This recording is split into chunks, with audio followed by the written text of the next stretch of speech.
नमस्ते, कैसे हैं आप सभी? उम्मीद है आप सभी बढ़िया हैं।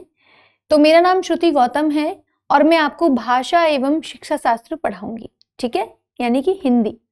हिंदी और साथ ही भाषा से जुड़ी हुई जो पेडागॉजी है, उस पर हम लोग साथ ही चर्चा करेंगे।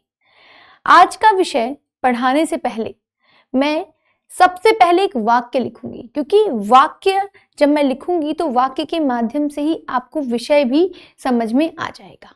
ठीक है, तो चलिए हम लोग आज की कक्षा को शुरू करते हैं और शुरू करने के साथ ही हम सबसे पहले एक वाक्य यहाँ पे लिखते हैं और वह वाक्य मैं बताऊंगी कि सुप्रसिद्ध वाक्य है, ऐसा नहीं है कि आपने उस वाक्य को सुना ना हो। तो यहाँ पे मैं वाक्य में बोलूं वाक्य के अंश लिख रही हूँ। ठीक है, चलिए यहां मैं लिख रही हूं कि रामचंद्र जी ने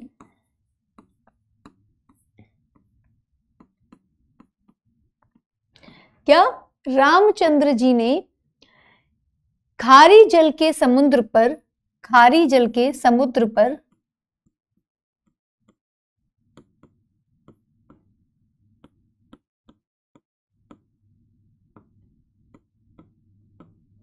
बंदरों से पुल बंधवा दिया। ठीक है, क्या है कि रामचंद्र जी ने खारी जल के समुद्र पर बंदरों से पुल बंधवा दिया है।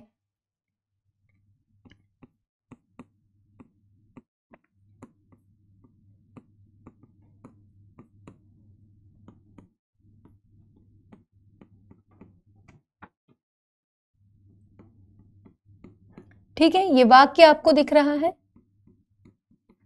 अब इसमें कई सारे जो हैं ऐसे चिन्ह हैं जिनके माध्यम से संज्ञा या सर्वनाम का संबंध हमने क्रियापद से जोड़ा है या बंधवा दिया से जोड़ा है। ठीक है, अगर मैं उन सभी को हटा दूं, अगर मैं वाक्य में से उन सब चिन्हों को हटा दूं तो क्या होगा? तो देखिए वाक्य कैसा बनेगा, देखते हैं एक बार। हमने यह लिखा क्या? रामचंद्र जी, मैंने ने हटा दिया, फिर मैंने लिखा खारी जल, फिर मैंने लिखा समुद्र पर पुल बंदरों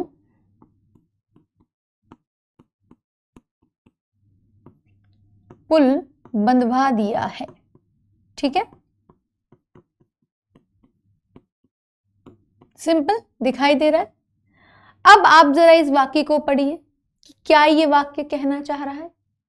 क्या लिखा है मैंने कि रामचंद्र जी खारी जल समुद्र पर बंदरों पुल बंधवा दिया है। यानी कि हम स्पष्टता नहीं कह सकते कि यह वाक्य क्या कहना चाह रहा है, इसका अर्थ क्या है।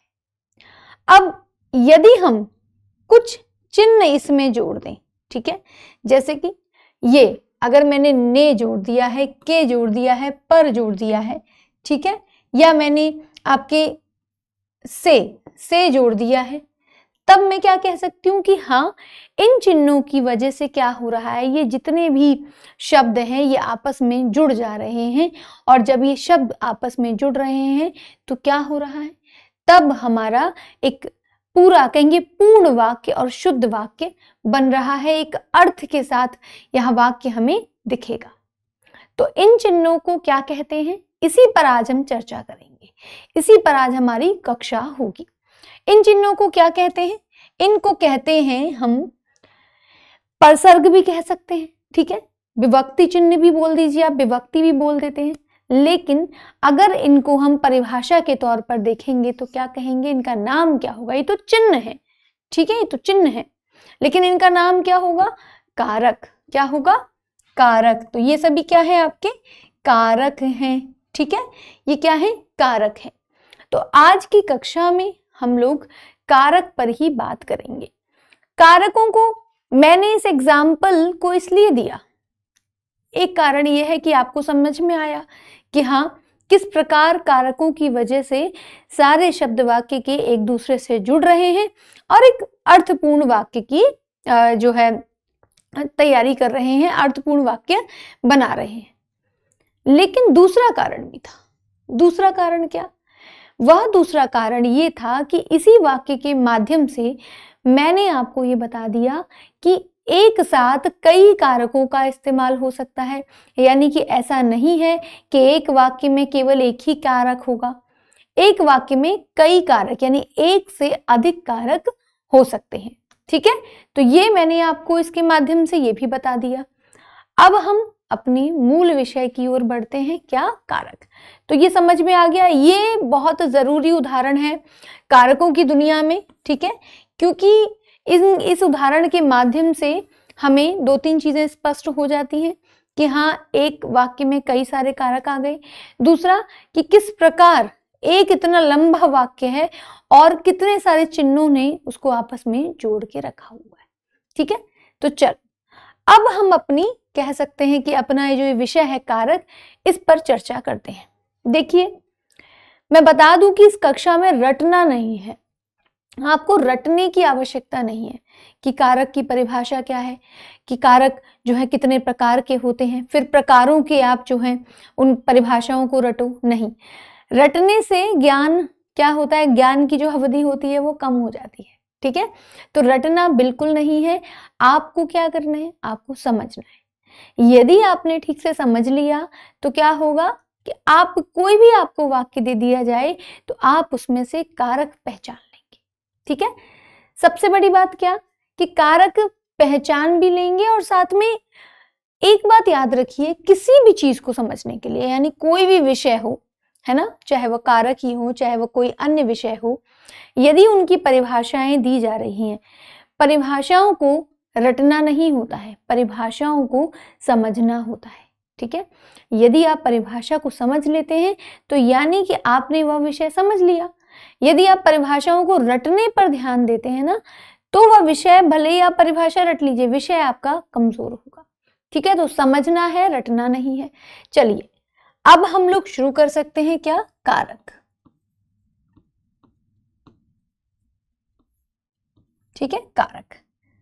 सबसे पहले बिल्कुल किसी भी चीज की शुरुआत जब हम करते हैं, किसी भी विषय को पढ़ने के लिए जब हम तैयारी शुरू करते हैं, तो सबसे पहले उसकी परिभाषा पर ध्यान देते हैं कि आखिर ये कारक होते क्या है, आखिर इसकी परिभाषा क्या है। तो बिल्कुल एक सामान्य सी परिभाषा मैं इसकी यहाँ पे लिखने जा रही हूं, क्या कि संज्ञा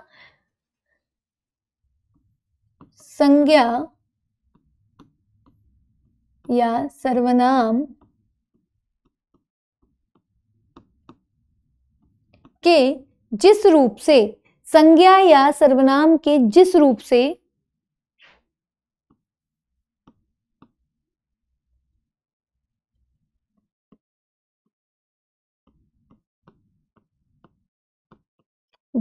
से उसका संबंध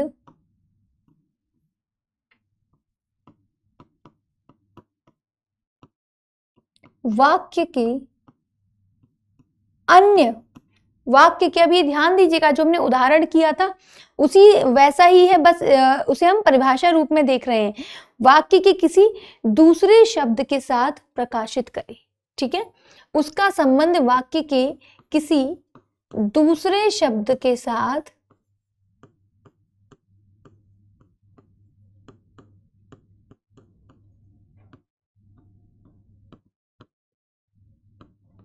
प्रकाशित करें। ठीक है, एक सिंपल हमने परिभाषा लिख दी है, लेकिन हम ये ध्यान रखेंगे कि हमें ये परिभाषा रटनी नहीं है, केवल एक व्याकरणिक परिभाषा, क्योंकि सबसे पहले आप लोगों की आदत भी है परिभाषा देखने की, परिभाषा क्या है उसके बाद आप समझेंगे। तो ठीक है, परिभाषाएं होती भी इसीलिए हैं कि वह विषय को थोड़ा और स्पष्ट कर दें। ठीक है, तो हमने ये परिभाषा देख ली, पर हमें ये बिल्कुल भी रटनी नहीं है। ओके, चलिए अब आगे बढ़े। और आसान भाषा में हम क्या कहेंगे, हम कह सकते हैं, जैसे पीछे हम जरा उस उदाहरण पे चलते हैं, क्या था यहाँ, रामचंद्र जी ने खारी जल के समुद्र पर बंदरों से पुल बनवा दिया। ये सभी संज्ञा शब्द हैं, आप जानते हैं। ठीक है, जल, ठीक है, समुद्र, बंदर, ठीक है। अब यहाँ पे इनका संबंध किसके साथ जोड़ा जा रहा है, ये देखिए, इन सभी का संबंध जोड़ा जा रहा है इस क्रियापद के साथ, बंधवा दिया के साथ, क्रिया के साथ। यानी हम अगर कारक को और आसान तरीके से समझना चाहें तो कह सकते हैं कि वे ऐसे चिन्ह जो संज्ञा या सर्वनाम का संबंध क्रिया से जोड़ते हो। ठीक है, क्या क्रिया से जोड़ते हो। तो ये भी हम कारक के बारे में एक एक लाइन, मतलब वन लाइनर जिसे कहते हैं ना, वह भी हम लिख सकते हैं कि संज्ञा व सर्वनाम का संबंध क्रियापद से जोड़ने वाले, ठीक है, क्या कहलाते हैं, कारक कहलाते हैं। यानी यहां सिंपल सी परिभाषा क्या हो गई, संज्ञा और यहां मैंने ब्रैकेट में मान लीजिए सर्वनाम लिखा, इनका संबंध किससे जुड़ रहा है, क्रिया से। ठीक है, क्रिया से जुड़ रहा है। ठीक है, सिंपल, एकदम आसान। तो यही परिभाषा हमें याद भी रखनी है और ये समझने वाली परिभाषा है तो बिल्कुल हमें याद भी हो जाएगी। चलो, इतना समझ में आया। अब आगे हम लोग बढ़ते हैं। देखिए, जब बात आती है कारकों की या जब बात आती है हिंदी भाषा की, तो हमेशा संस्कृत का भी जिक्र होता है। ठीक है, जैसे हम जब हिंदी में लिंग पढ़ते हैं तो हमें बताया जाता है कि संस्कृत वाले अगर लिंग आते हैं तो विकल्प में से हटा दीजिए, संस्कृत में इतने लिंग होते हैं, या वचन पढ़ते हैं तब भी संस्कृत का जिक्र आता है। ठीक है, अब देखिए यहां भी हम थोड़ा सा संस्कृत का जिक्र करेंगे। ठीक है, एक मैं यहां पे लिख रही हूं क्या, आपका वाक्य संस्कृत में, ठीक है, सूत्र है आपका संस्कृत में, मैं उसे लिखूंगी और उसी से हम लोग जो है समझेंगे। तो क्या है, क्रियान्व, यहां मैंने लिख दिया ये क्रियान्व,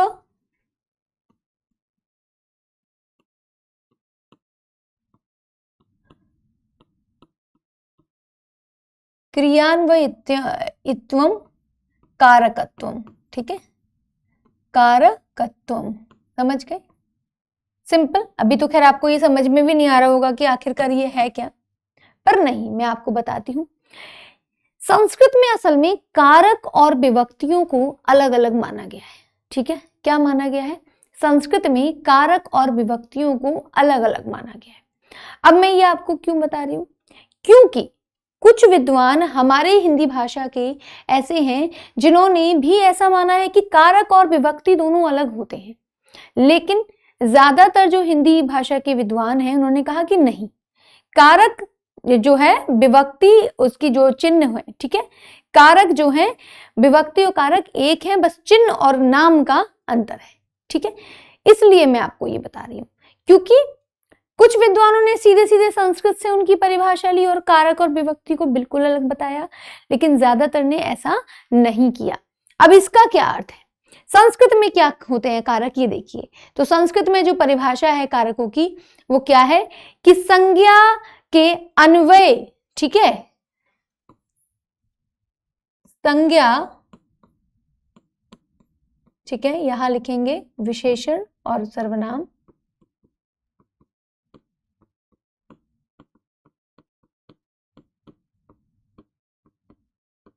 के अन्वय को, के अन्वय, अन्वय का अर्थ होता है संबंध, खासकर कैसा संबंध, तार्किक संबंध। ठीक है, तो अन्वय को कारक कहते हैं।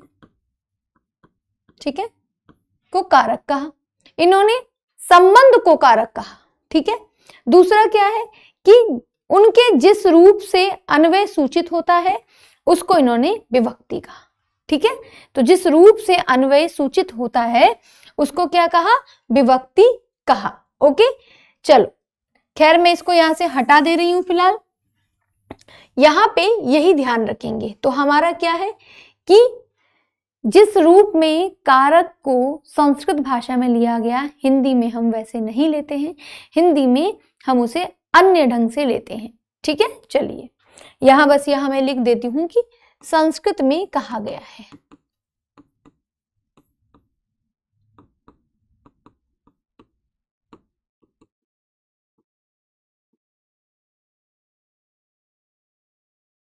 ठीक है, समझ में आ गई बात, सिंपल, कि ये क्या कहना चाह रही हूं मैं कि शुरुआती दौर में कुछ विद्वानों ने ऐसा कहा था कि बिल्कुल हिंदी भाषा में भी वैसे ही कारकों की परिभाषा होनी चाहिए जो संस्कृत में है, लेकिन नहीं, ज्यादातर ने ऐसा नहीं माना। इसीलिए अब हम जिस रूप में हिंदी में पढ़ेंगे कारकों को वही हमारे मुख्य हैं। चलिए, तो आगे बढ़ते हैं हम लोग कारकों की ओर।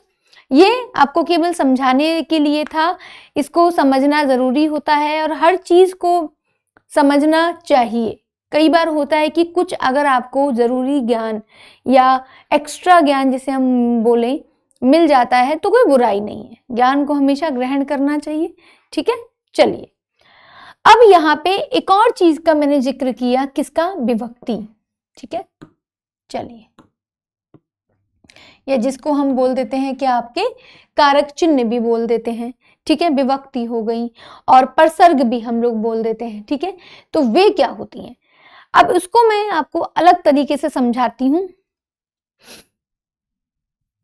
देखो क्या होते हैं वे, जैसे मैंने बोला आपसे स्वास्तिक, मैंने बोला स्वास्तिक बनाइए। ठीक है, आप लोग सभी क्या करेंगे? जो स्वास्तिक का चिन्ह होता है वह बनाते हैं। ठीक है, इसी प्रकार ये भी चिन्ह है। क्या है? ये प्रतीक चिन्ह है। यानी मैं अगर बोलूंगी कि कर्ता कारक, तो आप कर्ता कारक नहीं लिखेंगे, आप उसका चिन्ह जो है उसको लिखेंगे।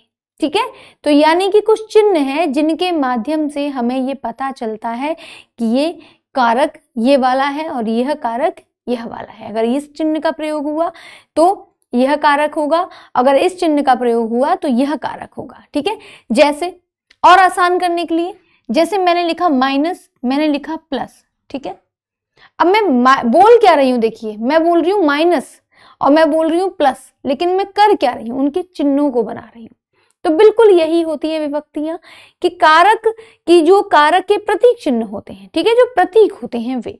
तो यहाँ पे इस तरीके से हम इसको समझेंगे और हम इसकी परिभाषा भी लिखेंगे। बिल्कुल, क्या लिखेंगे? परिभाषाएं जरूरी होती हैं, लिख लेनी चाहिए कि कारक सूचित करने के लिए विभक्ति। ठीक है, विभक्ति हमने यह हेडिंग डाल दी।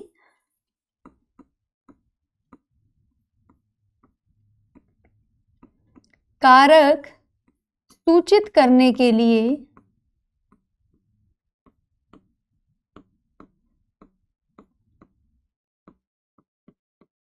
संज्ञा व सर्वनाम के, ठीक है, कारक सूचित करने के लिए संज्ञा व सर्वनाम के आगे जो प्रत्यय लगते हैं उन्हें हम विभक्ति कहते हैं।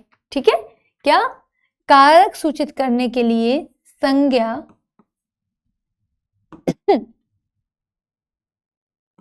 व सर्वनाम के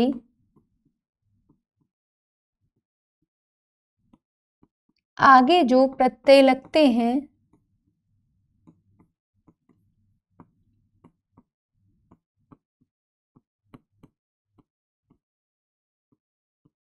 ठीक है, उन्हें हम विभक्ति कहते हैं।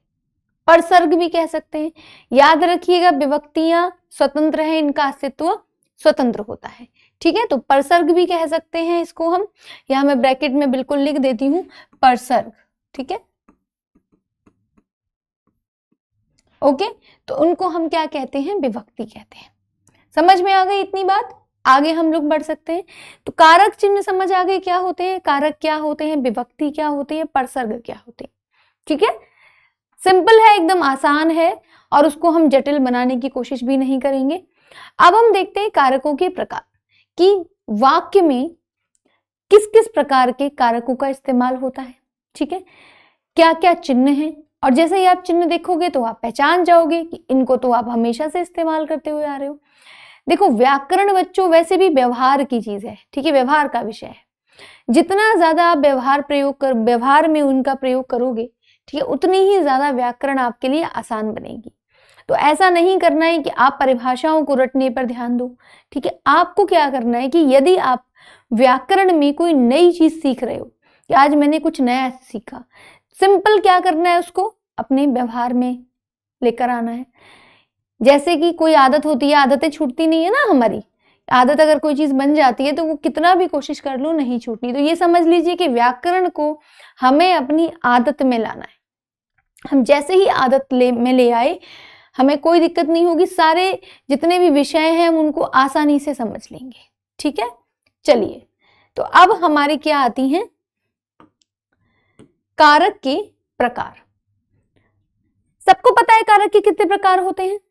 नहीं पता है तो पता होना चाहिए, संख्या जरूर याद होनी चाहिए, भले ही आपको नाम याद नहीं है कोई बात नहीं, लेकिन संख्या याद होने से बड़ा लाभ होता है। अब जैसे आप परीक्षा में बैठे हुए हैं, ठीक है, सिंपल ये सवाल आ जाता है कई बार कि कारकों की संख्या बताइए। अगर आपको संख्या याद हुई तो बिल्कुल 7, 8, 6 जितने भी वहां लिखे हुए हैं आप आराम से पहचान सकते हो कितने हैं, ठीक है। संख्या ही याद नहीं हुई तो आपको याद करने पड़ेंगे, अच्छा कर्ता कारक, कर्म कारक, ठीक है। तो इसलिए संख्या का बड़ा महत्व है। चलिए, तो कितने होते हैं हमारे कारक के प्रकार? कारक के हम 8 प्रकार देखते हैं।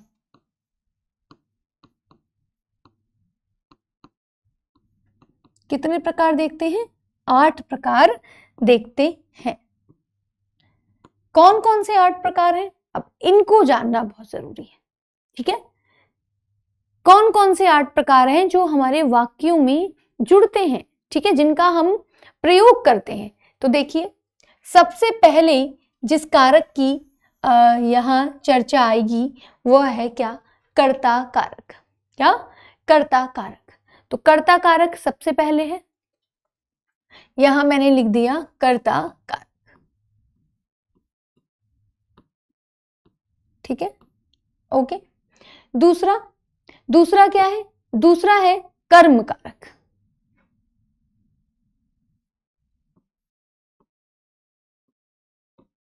कर्म कारक, ठीक है। तीसरा क्या है? तीसरा है करण कारक, ठीक है। चौथा क्या है? चौथा है संप्रदान कारक।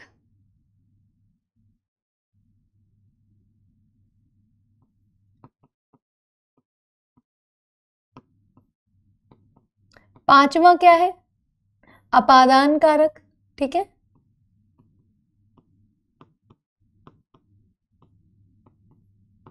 छठवा कौन सा है बताइए? संबंध कारक।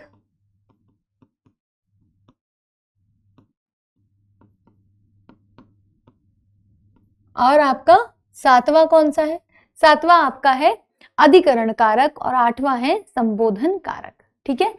एक सेकंड रुक जाइए, ठीक है, अब आपको दिख रहा होगा। चलिए, तो कौन सा है हमारा? संबंध के बाद अधिकरण कारक,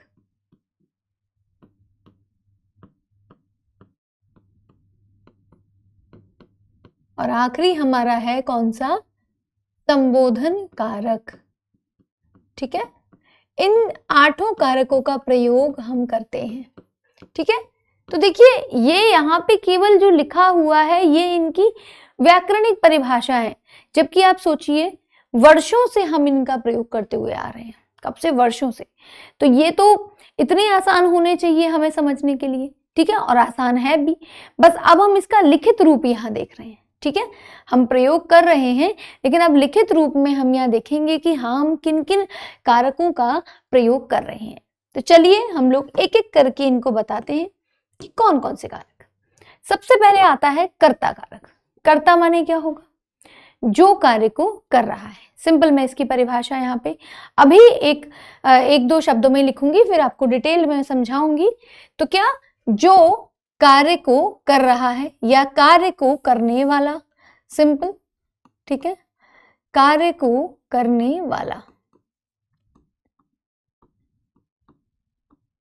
सिंपल, यही आपको इसमें समझना है कि कार्य को करने वाला।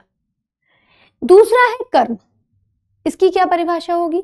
2 शब्दों में, कि जो क्रिया से प्रभावित हो रहा है, यानी क्रिया से प्रभावित होने वाला, ठीक है, या जिस पर क्रिया का प्रभाव पड़े, तो क्रिया का प्रभाव या क्रिया से प्रभावित,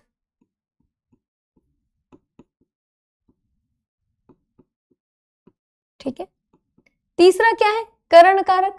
आपको इनका बिल्कुल ये तो पता होगा कि अभी मैं आपको खैर पूरी डिटेल में इनको समझाऊंगी। इन सब का हम लोग प्रयोग कर रहे हैं। तो करण कारक क्या है? जिसके द्वारा कार्य किया जा रहा है, ठीक है। माध्यम क्या होगा? माध्यम, ठीक है, माध्यम। तो कार्य जिस माध्यम से हो रहा है, तो यहां मैं केवल समझने के लिए लिखती हूं माध्यम या कार्य का माध्यम। माध्यम मैं भी सिंपल इसको लिख रही हूं, ठीक है। और संप्रदान क्या होगा? जिसके लिए कार्य किया जा रहा है, ठीक है, कोई कार्य किसी के लिए किया जाए तो वहां संप्रदान कारक होगा। तो सिंपल यहां क्या हो गया, जिसके लिए कार्य किया जाए, जिसके लिए कार्य, ठीक है। अपादान, अपादान के लिए बस एक ही शब्द का प्रयोग करूंगी मैं, अलगाव। इसको समझाऊंगी कि अलगाव क्या होता है, लेकिन फिलहाल इसके लिए एक ही शब्द का हम प्रयोग करेंगे, क्या, अलगाव, ठीक है। संबंध कारक, जो संबंध बता रहे हैं, ठीक है, क्या बता रहे हैं, जो संबंध बताने वाले जो कारक हैं वे, जैसे क्या क्या हो जाएंगे ये मैं आपको बताती हूं। संबंध बेसिकली जो दो पदों का संबंध बता रहे हैं, ठीक है, तो दो पदों में पारस्परिक संबंध बता रहे हैं, तो पदों में पारस्परिक संबंध बताने वाले, प्रस्तुत करने वाले, ठीक है। इसकी थोड़ी लंबी हो गई परिभाषा, कोई बात नहीं।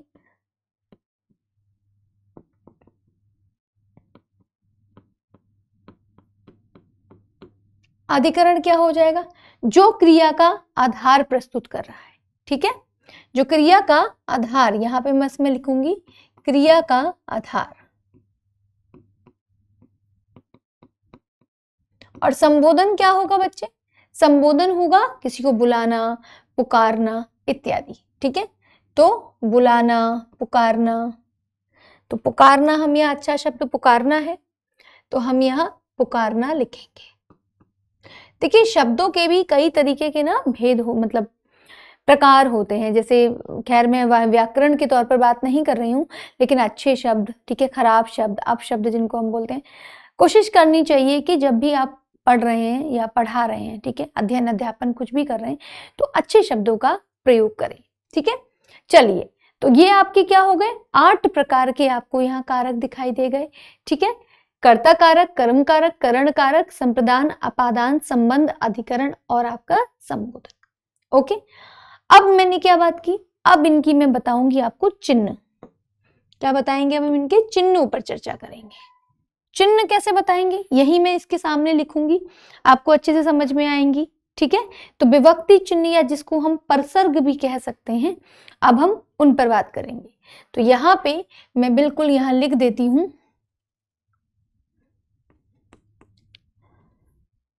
इसके नीचे ही मैं लिखूंगी, एक सेकेंड,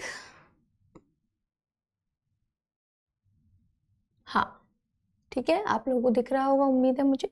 चलिए, यहां पे मैंने लिख दिया विभक्ति चिन्ह,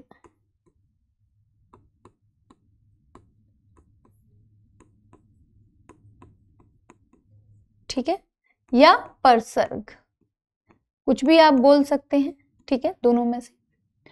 अब सबसे पहली बात तो इनको याद करना बड़ा आसान है, ठीक है, क्यों, क्योंकि ये जो कारक है ना, ये एकदम रिदम में है, रिदम एकदम लयात्मक है, तो आप जैसे गाने याद करते हैं ना, वैसे ही आपको ये याद हो जाएंगे आसानी से। कैसे, देखते हैं, चलिए। कार्य को करने वाला, इसका जो विभक्ति चिन्ह होगा वह क्या होगा, ने, ठीक है, तो यहां हो गया कर्ता ने, मैं भी नीचे लिख भी दूंगी। कर्म, कर्म में क्या होगा, कर्ता ने कर्म को, ठीक है। फिर करण में क्या होगा, से, ठीक है, क्या, से या के द्वारा, से, और हम इसको के द्वारा भी लिख सकते हैं, द्वारा भी लिख सकते हैं, के बिना भी हो सकता है, बहुत सारे इसके हो जाएंगे, संबंध वही रहेगा, ठीक है। चलिए, संप्रदान में क्या होगा, के लिए, ओके, के लिए, ठीक है, तो के लिए होगा। दूसरा अपादान क्या हो जाएगा, से, अपादान से, ठीक है। संबंध कारक क्या हो जाएंगे, एक मिनट रुकिए जरा, मैं इनको फिर से लिखती हूं और थोड़ा हाईलाइट करके लिखती हूं, आपको इजीली समझ में आएंगे।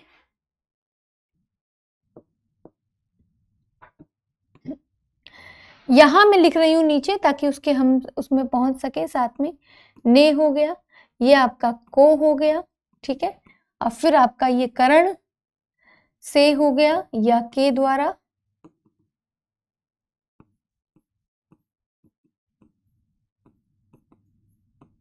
ठीक है, के बिना भी हो सकता है। संप्रदान के लिए, ठीक है, सिंपल। फिर हम आ गए अपादान, तो अपादान का भी से हो गया, ठीक है, अपादान का भी से हो गया। दूसरा संबंध कारक, संबंध कारक का क्या होगा, काकी के रारी रे, ठीक है, क्या होगा, का की के और क्या हो सकता है, रा री रे, ठीक है। दूसरा अधिकरण में क्या होगा, अधिकरण में होगा में, पर, ऊपर, ठीक है, इत्यादि।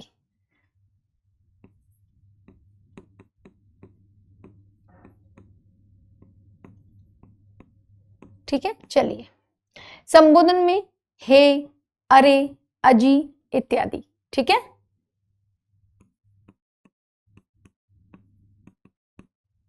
हे, अरे, ओ, ठीक है, अजी। अब देखिए ये सारी क्या हो गई आपकी, विभक्ति इसकी हो गई, ठीक है, विभक्ति चिन्ह हो गए इसके।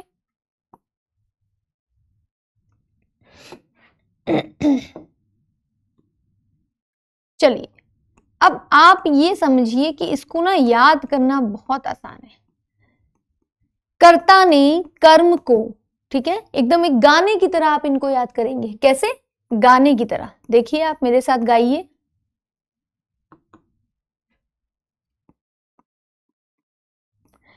कर्ता ने कर्म को करण से के द्वारा, दोनों ही मैंने बोल दिया, कर्ता ने कर्म को करण से के द्वारा संप्रदान के लिए अपादान से संबंध काकी के रारी रे अधिकरण में पर के ऊपर, ठीक है, और उसके बाद आपका क्या, संबोधन हे, अरे, ओ, अजी।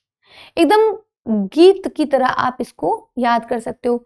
यकीन करो कि अगर दिन में आपने ये 2 बार गाया इसी तरीके से तो आपको ये पक्का याद हो जाएंगे, यानी आप भूलोगे नहीं, ठीक है।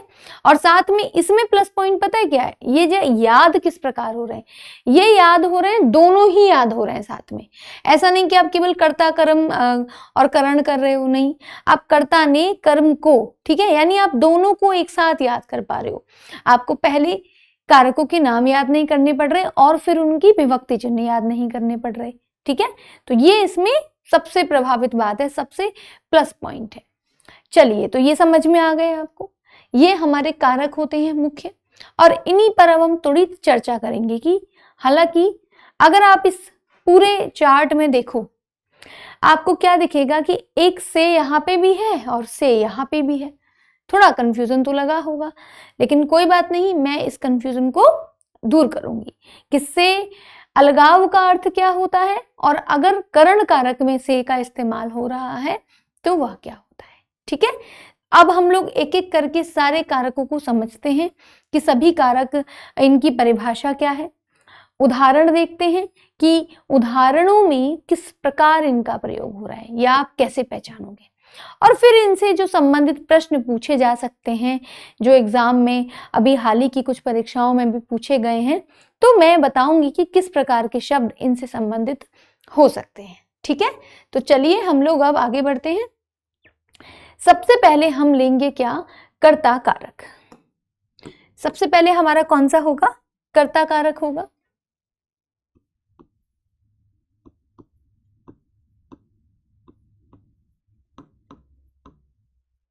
ये तो सिंपल सी बात है क्या, कि हाँ एक चीज और मैं बता रही हूं आपको, बोनस बात, कि यहाँ पे ये ने तो लिखा है लेकिन ने के साथ शून्य भी यहाँ पे लिख लीजिएगा, ठीक है। शून्य विभक्ति भी होती है इसकी, बताती हूं कैसे। चलिए अब हम आगे बढ़ते हैं कर्ता पे।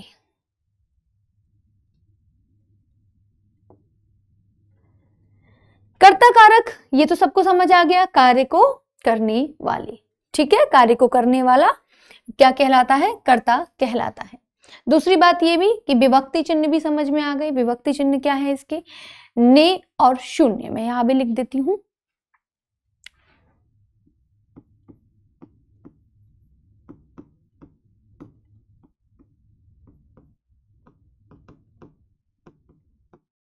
ठीक है, ने और शून्य इसकी विभक्ति हो गई।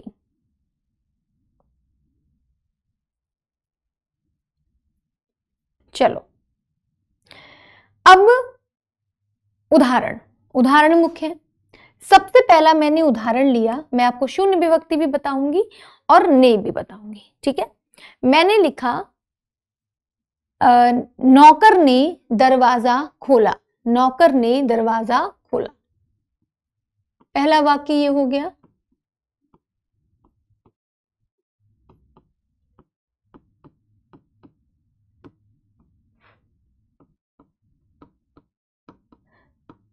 ठीक है, सबसे पहले याद रखिएगा जो भी कर्ता कारक प्रधान वाक्य होगा उसमें कर्ता सबसे महत्वपूर्ण होगा, याद रखिएगा, ठीक है। चलिए, लेकिन ये भी मैंने बताया था आपको कि यहाँ पे एक वाक्य में एक से अधिक इस्तेमाल हो सकते हैं कारक।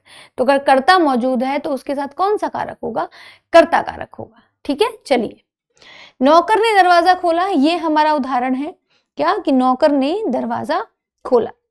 अब देखो, इसमें साफ दिख रहा है आपको, ये तो बिल्कुल आसान है। क्या ये जो ने शब्द है, यही शब्द तो क्या कर रहा है? दरवाजा खोला से नौकर को जोड़ रहा है ना, है ना, संज्ञा को जोड़ रहा है। तो बेसिकली यहां हमें साफ साफ दिख रहा है कि ने दिख रहा है तो हमारा क्या हो जाएगा? कर्ता कारक हो जाता है। यहां तो आप बिल्कुल साफ समझ गए, क्या हो गया? ये कर्ता कारक। लेकिन यदि मैंने लिखा, मैं क्या लिखती हूं? मैं दूसरा वाक्य लिखती हूं क्या कि लड़का सोता है। अब आप इसको समझिएगा, लड़का सोता है,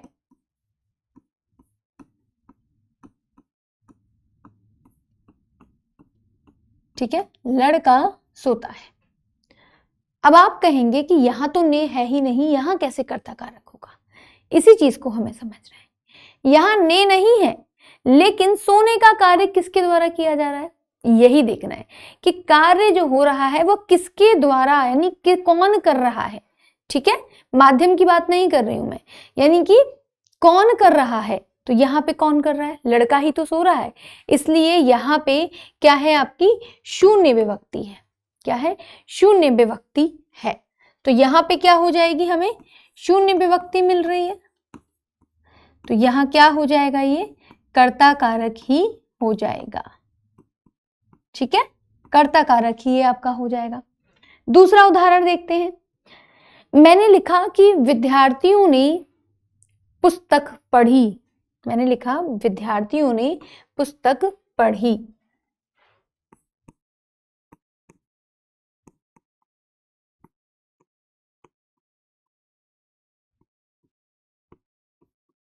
ये तो सिंपल है, आप पहचान लेंगे इसको आराम से, है ना, इसको आप तुरंत पहचान लोगे।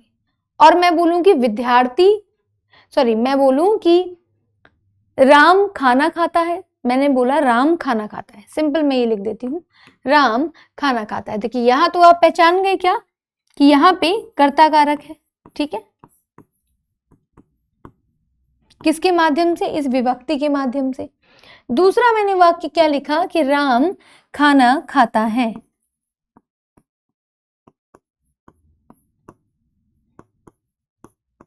लेकिन अब यहाँ आपको विभक्ति तो दिखाई दे नहीं रही है, चिन्ह तो नहीं दिखाई दे रहा है, लेकिन हम यही देखेंगे कि खाने का कार्य कौन कर रहा है। तो कौन कर रहा है? राम कर रहा है, ठीक है, कौन कर रहा है? राम कर रहा है। इसलिए यहाँ पे क्या होगा? यहाँ शून्य है ये, ठीक है, और यहाँ हमारा क्या होगा? ये कर्ता कारक ही होगा, ठीक है।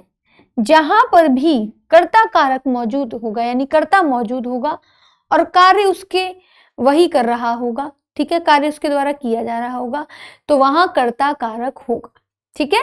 क्या होगा? कर्ता कारक जरूर होगा, ये ध्यान रखिएगा। और ज्यादातर उदाहरणों में, यानी ज्यादातर वाक्यों में आप ये पाएंगे कि ने विभक्ति नहीं मिलेगी, बल्कि आपको शून्य विभक्ति मिलेगी।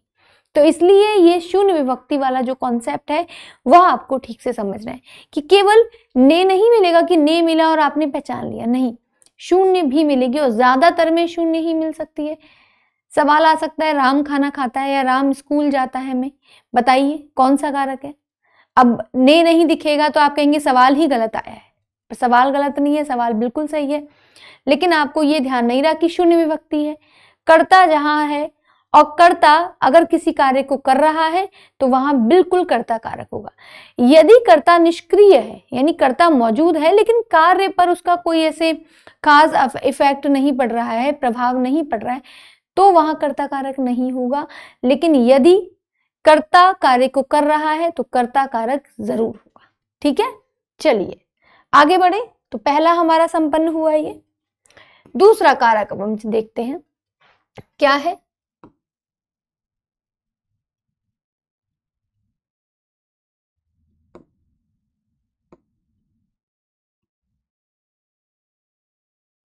कर्म कारक।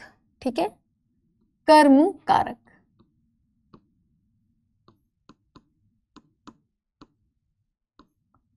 परिभाषा एक लाइन में तो हालांकि मैंने पीछे लिखी दी है, क्या होती है कि जिस पर क्रिया का प्रभाव पड़ रहा है।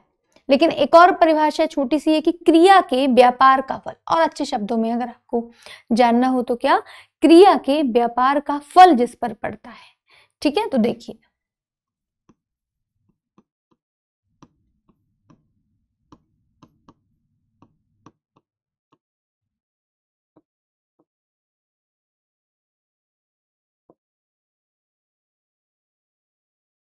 एक मिनट। क्रिया के व्यापार का फल,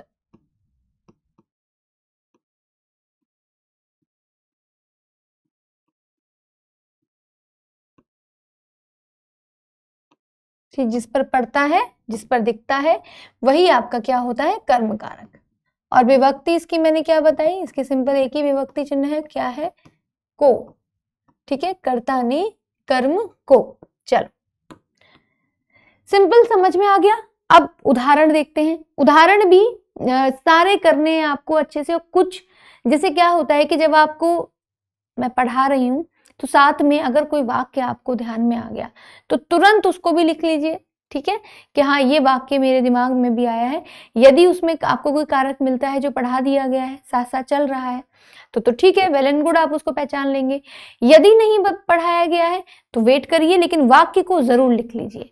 तो जैसे ही जब वो कारक आएगा तो आप उसको पहचान सकते हैं। ठीक है, चलो अब इसके उदाहरण हम लोग करते हैं। इसमें क्या है, जैसे मैंने लिखा कि लड़का पत्थर फेंकता है। क्या, लड़का पत्थर फेंकता है।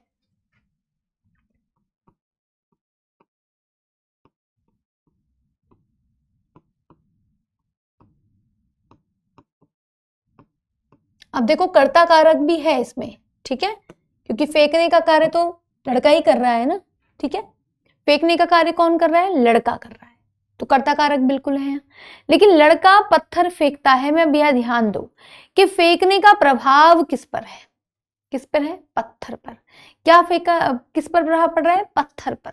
तो इसलिए यहां पे क्या हो जाएगा, ये कर्म। ठीक है, यहां पे मौजूद है कर्म कारक।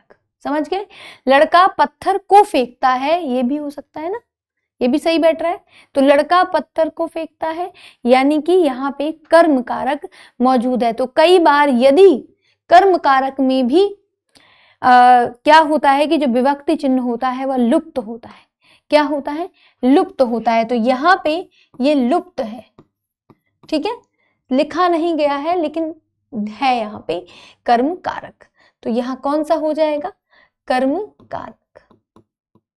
लड़का पत्थर को फेंकता है, ये भी बिल्कुल सही है। ठीक है, लड़का पत्थर फेंकता है, ये भी सही है।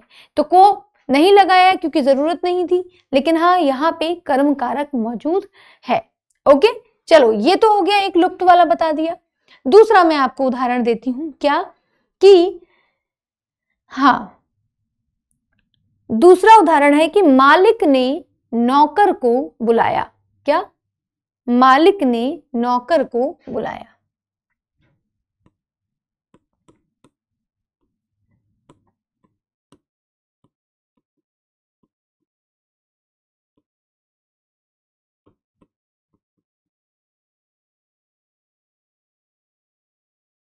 ठीक है, अब देखो यहाँ पे, इसको समझो।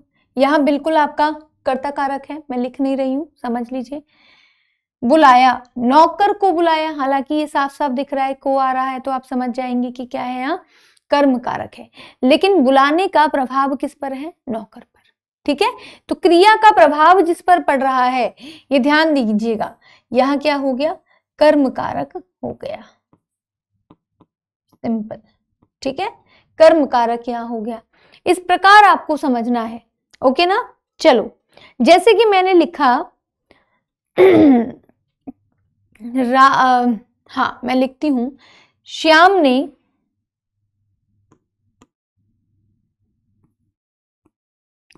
ने राजीव को पीटा।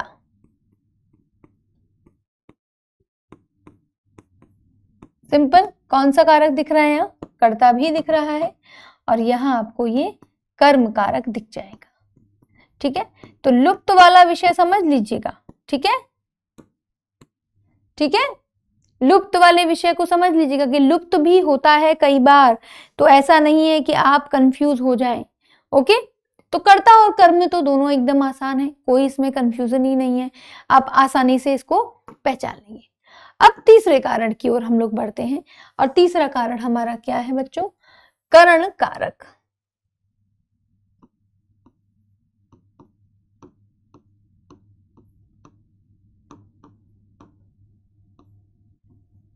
ठीक है, क्या है? करण कारक। क्या परिभाषा बताई थी मैंने? पीछे बता रखी है, देख लीजिए। से या के द्वारा माध्यम। ठीक है, क्या? माध्यम, क्रिया के साधन का जिसमें बोध हो रहा हो। ठीक है, तो क्रिया के साधन का बोध या माध्यम। ठीक है, चलो यहां मैं सिंपल लिख दूंगी, क्या? क्रिया के साधन का बोध।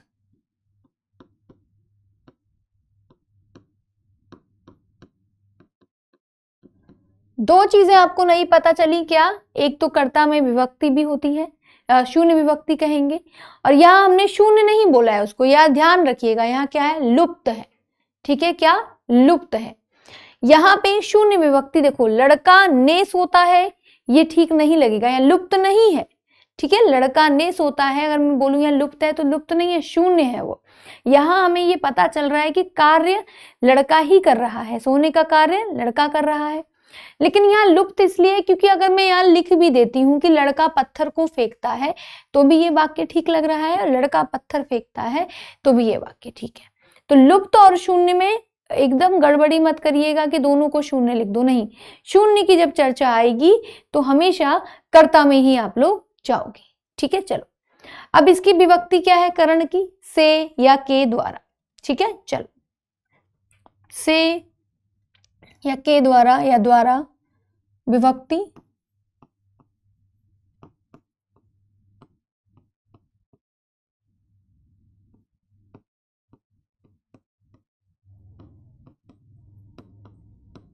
ठीक है, चलो उदाहरण हम करते हैं इसके।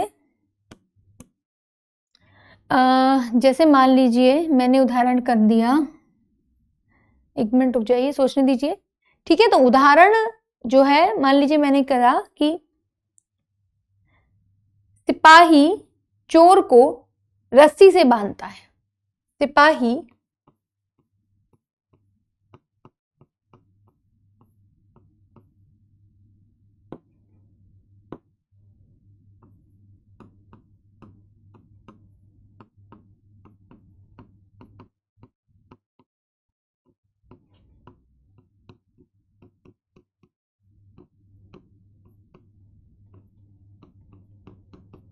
ठीक है, रस्सी से बांधता है। ठीक है, चलो देखो, रस्सी से बांधना यानी रस्सी के द्वारा बांधना, दोनों ही सही रहेगा। तो यहां अभी आपको आसानी से समझ में आ रहा है कि कौन सा कारक है आपका? करण कारक है। ठीक है, क्या है आपका? करण कारक है। कोई भी आप एग्जाम्पल लिख दोगे आपको समझ में आ जाएगा कि से दिख रहा है, तो यहाँ पे करण कारक है।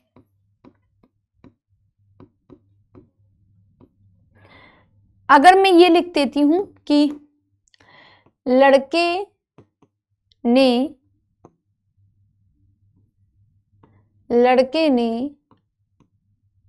हाथ से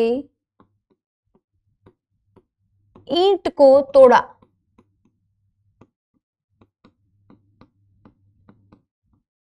ठीक है, हाथ से ईंट को तोड़ा, तब भी आप समझ गए कि क्या है, करण कारक है।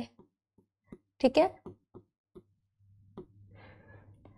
के द्वारा भी लिख सकती हूं, मैं बस के द्वारा स्कूल जाती हूं। ठीक है, मैं या सीमा बस के द्वारा स्कूल जाती है। मैंने क्या लिखा है यहाँ पे, सीमा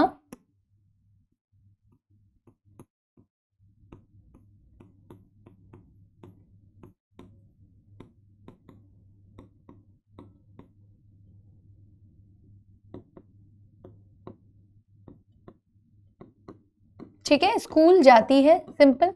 तो के द्वारा भी आएगा, के साथ आएगा, आप समझ जाओगे कि यहाँ पे बेसिकली क्या है, करण कारक है।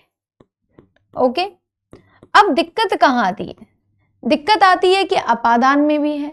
ठीक है, जब भी अगर दो कारक में अगर आपको लग रहा है कि हमें नहीं समझ में आ रहा है कि कौन सा कारक होगा, तब सिंपल एक बात क्या करनी है, वाक्य प्रयोग करके देखना है। ठीक है, वाक्य प्रयोग में जो आपकी कारण कारक की दूसरी विभक्तियां हैं, यानी के द्वारा हो गई, द्वारा हो गई, ठीक है, के साथ मैं बोल रही हूं, यदि इन विभक्तियों का प्रयोग करके देखो और वाक्य ठीक बन रहा है, शुद्ध बन रहा है, उसका अर्थ भी वही निकल रहा है जो पहले से के द्वारा निकल रहा था, तो बिल्कुल वह कौन सा होगा, करण कारक होगा। ठीक है, परिभाषा याद रखिए। जैसे मैंने ये भी लिख सकती हूँ, जैसे मैंने लिखा क्या, सीमा बस के द्वारा स्कूल जाती है, या मैं लिख दूं सीमा बस से स्कूल जाती है। ठीक है, सीमा बस से स्कूल जाती है, तो ये भी बिल्कुल ठीक होगा, इसमें भी कोई गलत नहीं है कि आपको लगे कि ये गलत है। ठीक है ना, देखो अब एक बड़ा सा लंबा सा उदाहरण मैं बना देती हूं। मनुष्य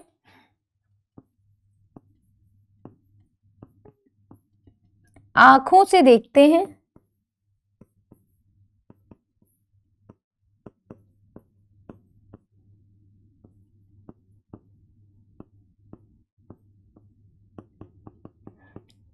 कानों से सुनते हैं,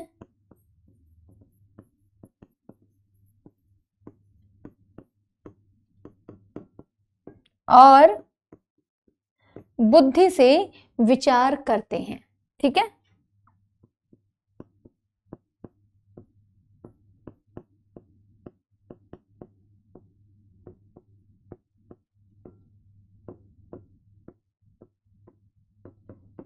ठीक है, ये यहाँ पे इतना लंबा वाक्य है, लेकिन यहां देखिए करण कारक कई बार प्रयुक्त हुआ है।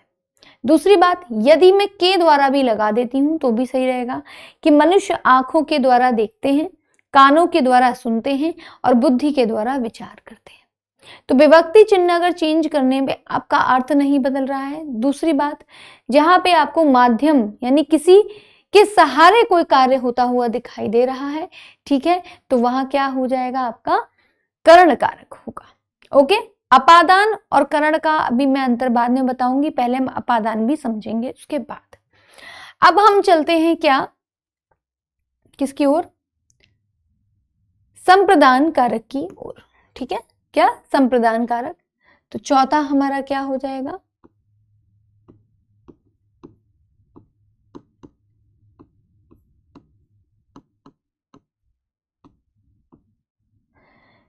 क्या थी परिभाषा, कि जिसके लिए कोई कार्य हो रहा है।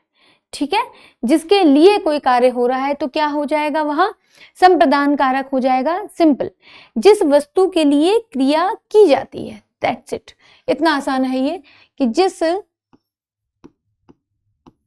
वस्तु के लिए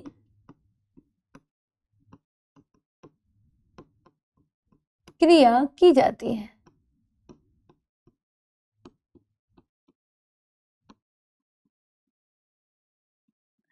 अब देखिए, क्रिया की जाती है, ठीक है, विभक्ति चिन्ह मैंने आपको बता दी कि क्या होती है, के लिए होती है इसकी विभक्ति चिन्ह। लेकिन इसमें भी एक ट्विस्ट है, मैं आपको बताती हूं अब, कि यहां मैंने लिखी विभक्ति, ठीक है, और क्या हो रही है, के लिए, सिंपल। आपको दिख रहा है के लिए, तो जहां भी आपको के लिए आ जाएगा दिखाई देगा, आप तुरंत से क्या करोगे, संप्रदान कारक पे टिक कर दोगे, विकल्प को चुन लोगे। लेकिन कई बार क्या होता है, इस कारक में को भी आ जाता है। क्या?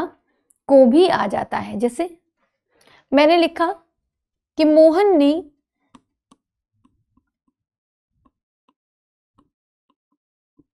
गरीबों को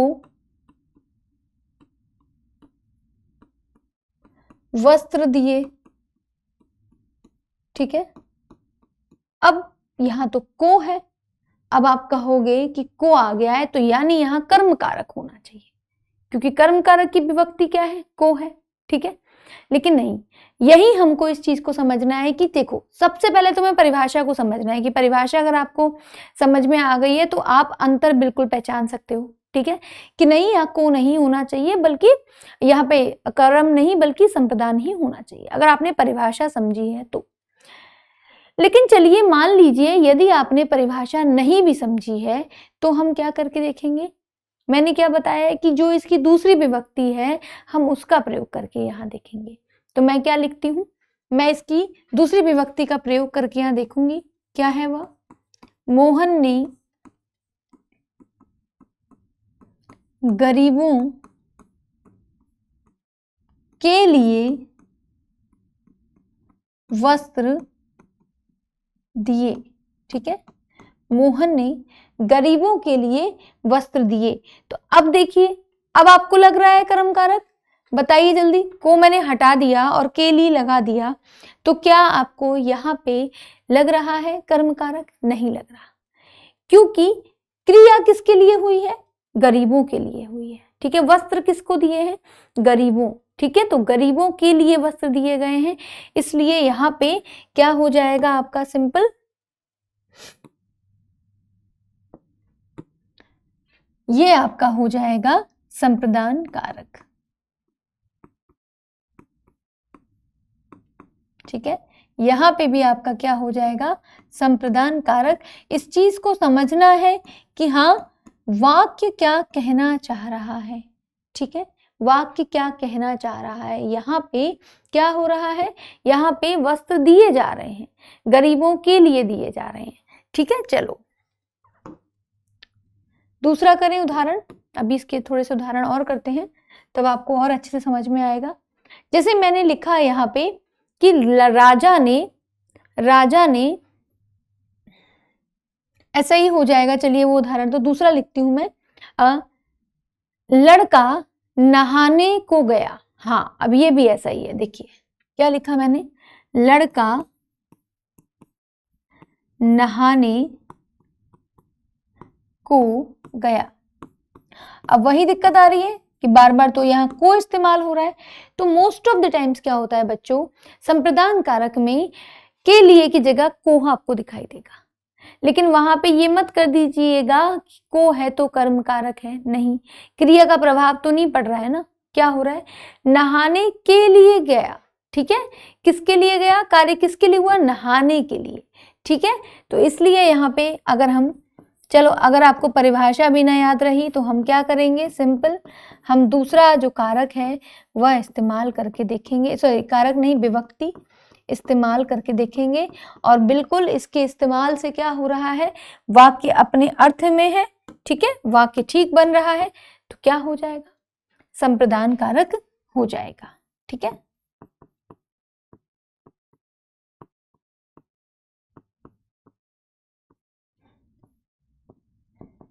सिंपल ये याद रखिएगा, ये नियम आपको भूलना नहीं है, ठीक है। चलो आगे बढ़े।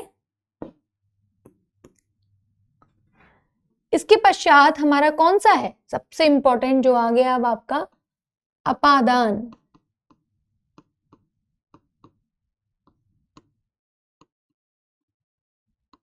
यहां पे एक शब्द का इस्तेमाल हुआ था, किसका, अलगाव का, किसका इस्तेमाल हुआ था, अलगाव का अलगाव शब्द का यहाँ इस्तेमाल हुआ था, ठीक है। चलो ये देखते हैं, सबसे पहले हम इसकी परिभाषा लिखेंगे कि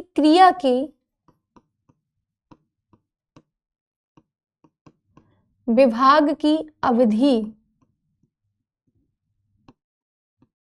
विभाग मतलब अलग हो जाना, विभाग की अवधि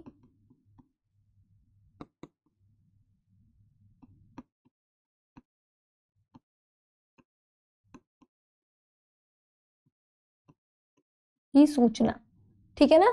तो विभाग की अवधि की सूचना यानी अलग होने की सूचना, सिंपल, ठीक है ना। देखो अलगाव, यहां पे अब शब्द इस्तेमाल हुआ। अलगाव का जो अर्थ होता है क्या होता है?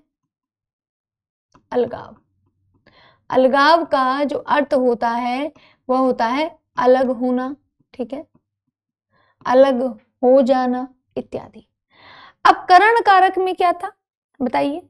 करण कारक में तो माध्यम की बात हो रही थी कि माध्यम, कि किस माध्यम के द्वारा कार्य हो रहा है, लेकिन यहां पे बात हो रही है अलग होने की। तो सबसे पहले तो परिभाषा ही दोनों की भिन्न है, ठीक है, परिभाषा क्या है? दोनों की भिन्न है। यहां मैं इसकी विभक्ति चिन्ह लिख देती हूं, क्या होगी? से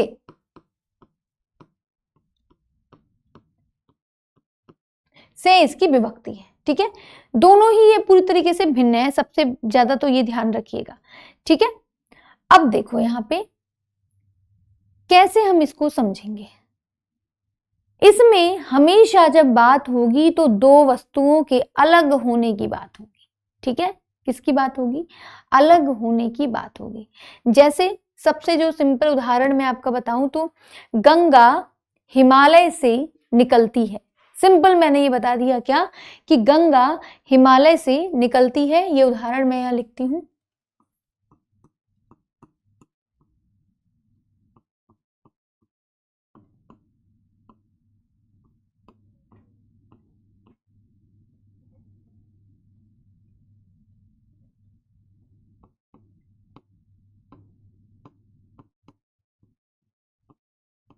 ठीक है, अब निकलती है तो आरंभ भी पता चल रहा है, लेकिन यहां क्या हो रहा है? हिमालय और गंगा एक दूसरे से अलग हो रहे हैं, ठीक है।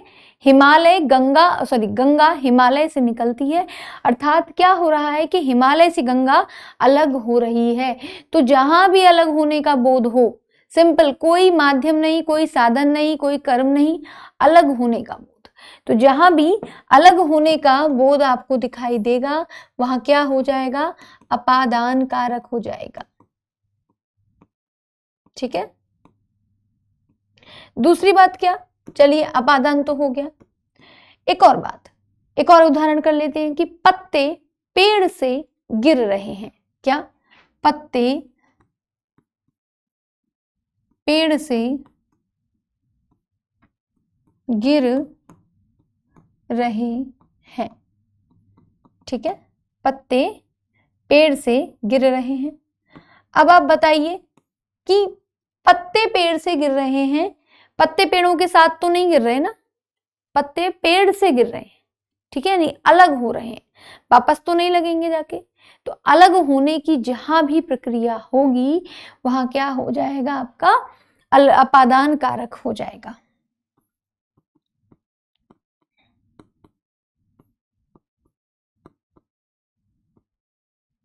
ठीक है। वह घर से चला गया, वह घर से चला गया, तो घर और उसमें एक अलगाव है, अलगपन दिखाई दे रहा है, अलगाव दिखाई दे रहा है, अलगपन नहीं, अलगाव, अलग हो जाना दिखाई दे रहा है, ठीक है। मैं क्या लिख रही हूं? यह उदाहरण, वह घर से चला गया,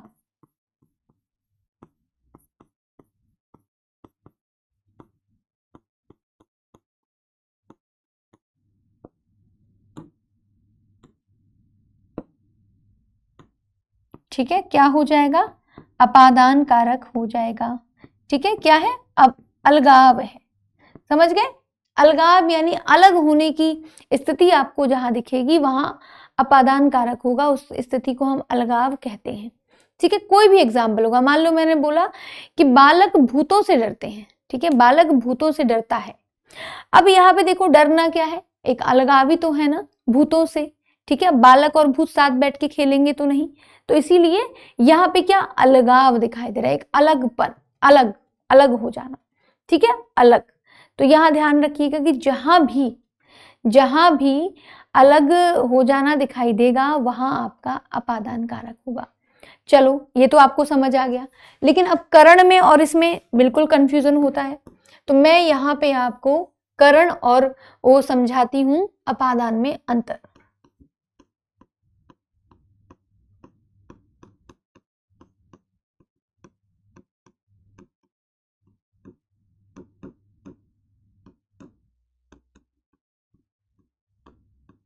ठीक है, देखिए अंतर तो खैर देखिए आपको पता ही है दोनों में क्या अंतर है, कि करण जो कारक होता है उसमें क्या माध्यम के बारे में बात हो रही है, साधन के बारे में बात हो रही है, तो साधन के बारे में बात होती है। ठीक है, और यहाँ पे क्या बात हो रही है, यहाँ बात हो रही है अलगाव की। मुख्य अंतर तो यही हो गया। लेकिन चलो ठीक है, अब परीक्षा में आप बैठे हो और आपको समझ ही नहीं आ रहा है कि परिभाषा ही नहीं याद आ रही है, तब क्या करोगे? कुछ नहीं करना है, यहां से कोई भी आप उदाहरण उठा लीजिए। मान लीजिए मैंने ले लिया पत्ते पेड़ से गिर रहे हैं या गंगा हिमालय से निकलती है। ठीक है, कोई भी उदाहरण आप ले लीजिए। पत्ते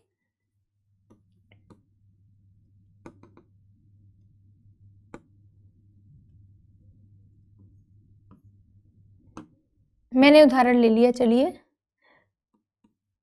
वह घर से चला गया, और दूसरा ले लिया पत्ते पेड़ से गिर रहे हैं, पत्ते पेड़ से गिर रहे हैं। ठीक है, चलो अब अपादान में कौन कौन से उदाहरण हमने किए थे?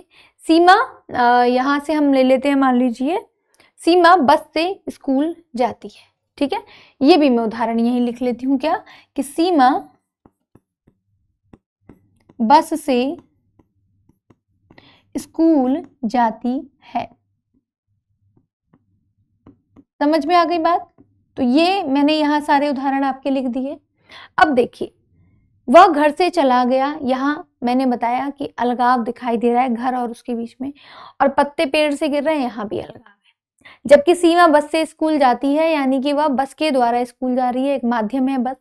लेकिन चलिए परिभाषा आपको नहीं याद आ रही है, मैं क्या करूंगी, मैं सिंपल क्या करूंगी कि मैंने यहाँ पे अगर मुझे से आ रहा है तो मैं क्या करूंगी, मैं फटाफट से अपादान कारक का जो चिन्ह है ना, विभक्ति चिन्ह है, उसका इस्तेमाल करूंगी।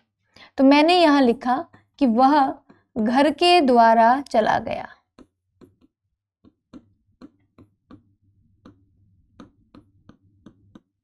ठीक है, दूसरा मैंने लिखा कि पत्ते पेड़ के द्वारा गिर रहे हैं। ठीक है, पेड़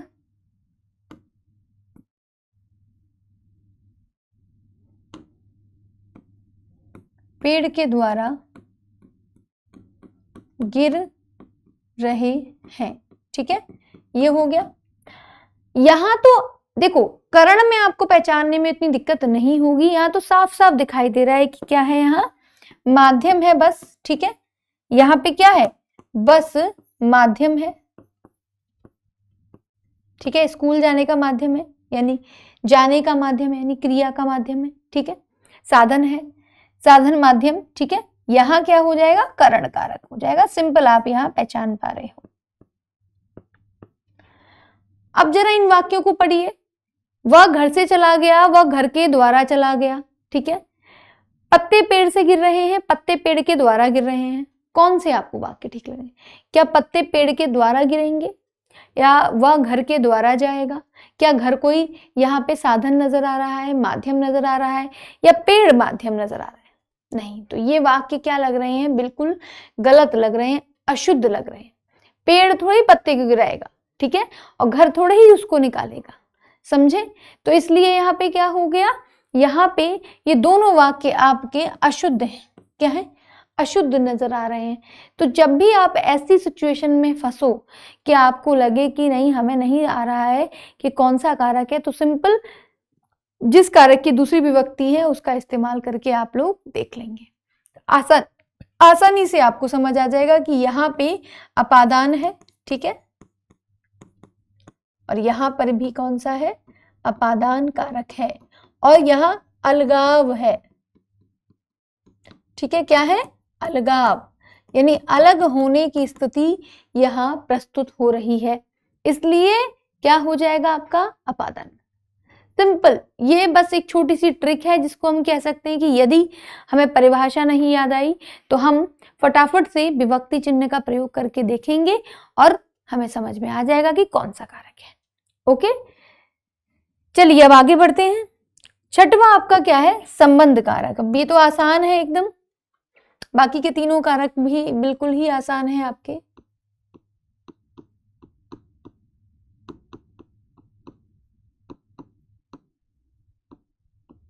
संबंध कारक, क्या बताया था मैंने संबंध कारकों के बारे में आपको?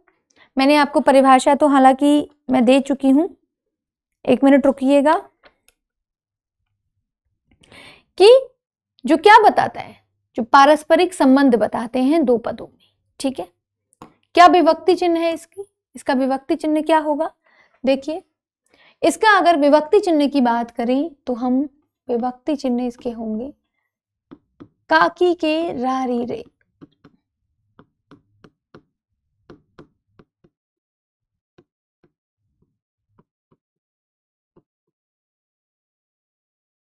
ठीक है, काकी के और क्या आपका रारी रे, ये हो जाएगा। जैसे कि मैंने लिखा,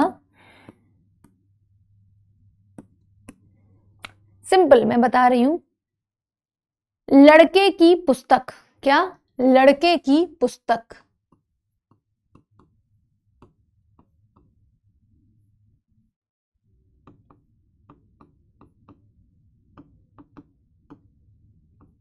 लड़के की पुस्तक, ठीक है ना। क्या हो जाएगा? लड़के की पुस्तक मैंने यहां लिख दिया। ओके, और क्या हो सकता है? मैंने बोला कि हाँ, मैंने एक और वाक्य लिखा कि लड़के की पुस्तक हो गया, घर की चाबी, घर की चाबी, ठीक है। तो लड़के की पुस्तक, घर की चाबी, या मैं बोलूं कि राम का पुत्र, राजा का पुत्र, ठीक है। ये क्या होंगे? ये सारे उदाहरण आपके संबंध कारक के होंगे, ठीक है। मैं लिखती हूं राजा का महल, ठीक है। पत्थर के टुकड़े,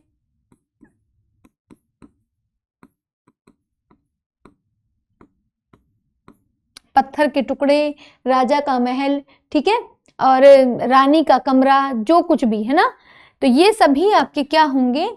संबंध कारक होंगे। क्यों होंगे? क्योंकि देखिए, ये जो शब्द है ना आपके, कि ये सभी शब्द क्या बता रहे हैं? एक इन दोनों शब्दों में क्या सॉरी एक मिनट, यहां पे इन दोनों शब्दों में कौन संबंध बता रहा है? की, ठीक है, की प्रत्यय। दूसरा, घर की चाबी में भी की बता रहा है। राजा का महल में, राजा और महल में कौन संबंध बता रहा है? का बता रहा है। पत्थर के टुकड़े, यानी पत्थर और टुकड़े में कौन संबंध बता रहा है? के बता रहा है। ये यहाँ पे क्या हो जाएंगे? सारे संबंध कारक। अब संबंध कारक के बारे में एक बात बस आपको ध्यान रखनी है, जो कि मैं बिल्कुल यहाँ पे लिख देती हूं, ठीक है। संबंध कारक का रूप बदलता रहता है, ठीक है। संबंध कारक का रूप बदलता है, और किसके अनुसार बदलता है? शब्द के लिंग या वचन के आधार पर उसका रूप बदलता है। तो यहां हम बिल्कुल इस बात को लिख देंगे कि संबंध कारक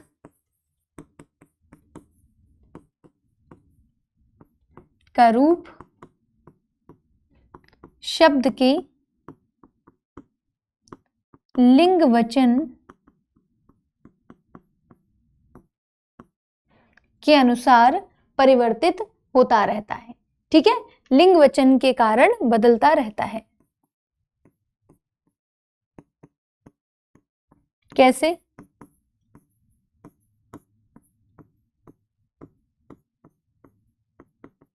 ठीक है, जैसे यहाँ पे काकी के है, जैसे कि यहाँ पे लिखा है राजा का महल, ठीक है। यहाँ लिखा है पत्थर के टुकड़े, के हुआ बदला, ठीक है, टुकड़े के हुआ, वचन हुआ तो बदल गया। दूसरा मैं लिखूं यहाँ पे राजा का पुत्र, ठीक है। मैं लिखूं रानी की बेटी, क्या रानी की बेटी, तो बेटी शब्द क्या है, स्त्रीलिंग है, तो क्या हुआ, की में परिवर्तित हो गया।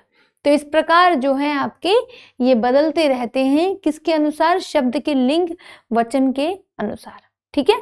तो रानी की बेटी हो जाएगा, जैसे घर की चाबी हो गया। तुम्हारी किताब मेरे पास है, ठीक है। तो तुम्हारी किताब यानी कि किताब और तुम्हारे बीच में एक संबंध स्थापित हो रहा है री के माध्यम से, तो यहाँ पे क्या होगा, संबंध कारक होगा, ठीक है। तुम्हारा पेन मेरे पास है, ठीक है। तो इस प्रकार जो है ना, या तुम्हारा मोबाइल मेरे पास है, तो ये बदलता रहता है, ये क्या होगा, बदलते रहेंगे, किसके अनुसार, शब्द के लिंग और वचन के अनुसार। ओके, चलिए, तो संबंध कारक हो गए। अब हमारे क्या है, अधिकरण कारक।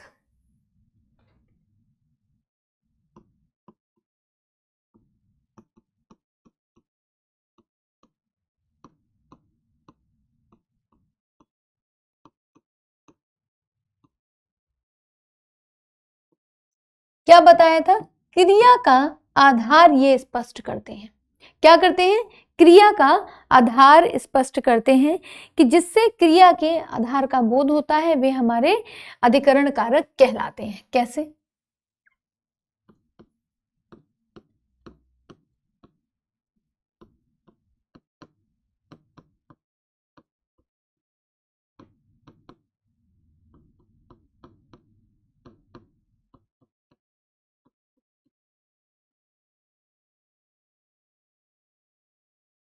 ठीक है। विभक्ति चिन्ह क्या है इनकी, में, पर, ठीक है, में, पर, ऊपर, के ऊपर, नीचे, ठीक है, ये सभी आपकी क्या है, विभक्ति चिन्ह है, ठीक है। चलो,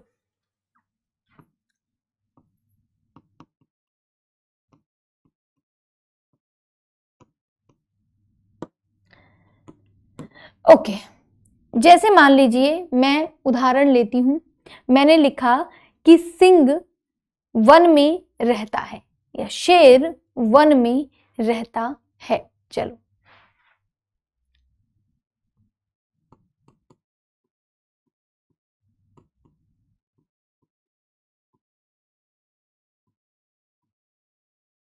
ठीक है। और दूसरा मैं लिखती हूं कि बंदर पेड़ पर चढ़ रहा है, ठीक है, बंदर पेड़ पर चढ़ रहा है, मे का भी उदाहरण हुआ और पर का भी, ठीक है। दूसरा मैं लिख दूं क्या, कि वस्त्र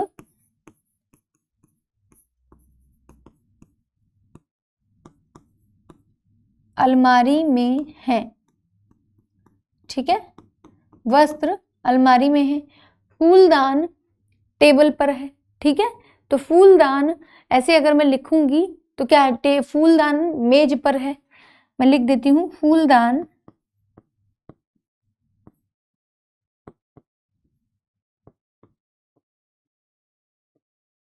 ठीक है। यहां पे वन में, शेर वन में रहता है, रहने यानी क्रिया का आधार पता चल रहा है, में रहता है, ठीक है। दूसरा पर चढ़ रहा है, ठीक है, तो यानी बंदर पेड़ पर चढ़ रहा है, चढ़ने की स्थिति का बोध हो रहा है ना हमें, आधार का बोध हो रहा है, ठीक है। कि और यहाँ पे रहने की, यहाँ पे अलमारी में है, बस अलमारी में है, फूलदान मेज पर है, तो इसलिए यहाँ सब जगह क्या हो जाएगा, आपका अधिकरण कारक हो जाएगा। ये तो बिल्कुल आसान है, कठिन नहीं है, ठीक है।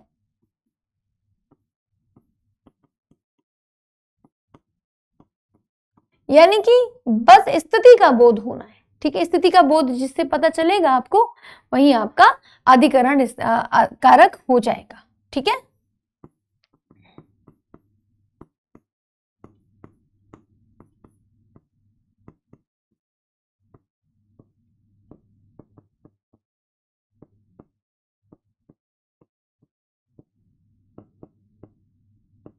चलिए, अब आखिरी वाला तो बहुत आसान है एकदम, सबको उसके बारे में पता ही होता है। तो आखिरी हमने क्या बोला, संबोधन कारक,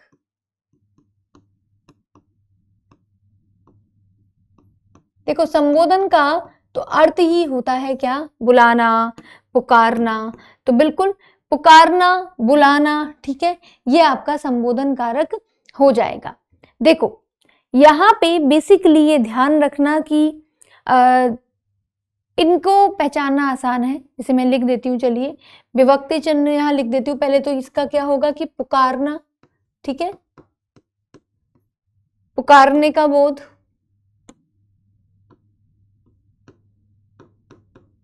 दूसरी इसकी जो विभक्ति हो जाएंगी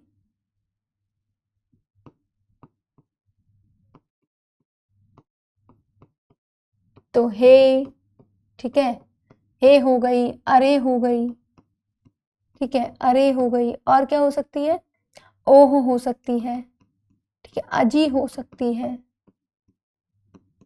इत्यादि। देखो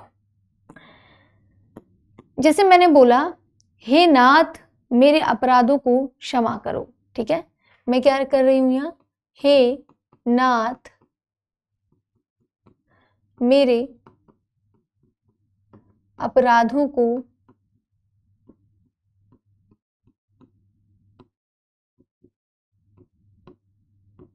क्षमा करो, ठीक है, हे नाथ मेरे अपराधों को क्षमा करो।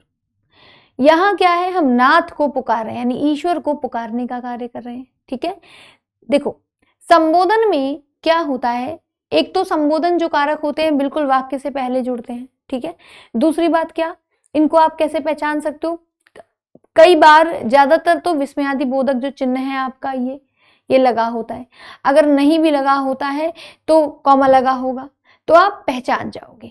यानी जिसमें भी पुकारने का भाव आपको दिखे वहां क्या हो जाएंगे, ये आपके संबोधन कारक हो जाएंगे। तो हे नाथ मेरे अपराधों को क्षमा करो, ठीक है। या मैं बोलूं अरे लड़के इधर आ, ठीक है, या मैं बोलती हूं, यहां क्या हो जाएगा आपका संबोधन कारक, ठीक है।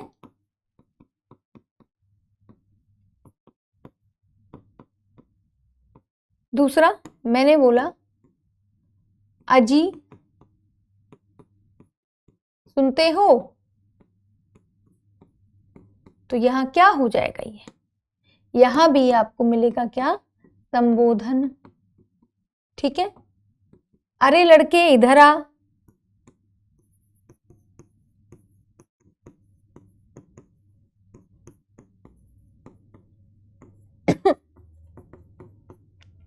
क्या हो जाएगा इधर, यहां भी आपका हो जाएगा संबोधन।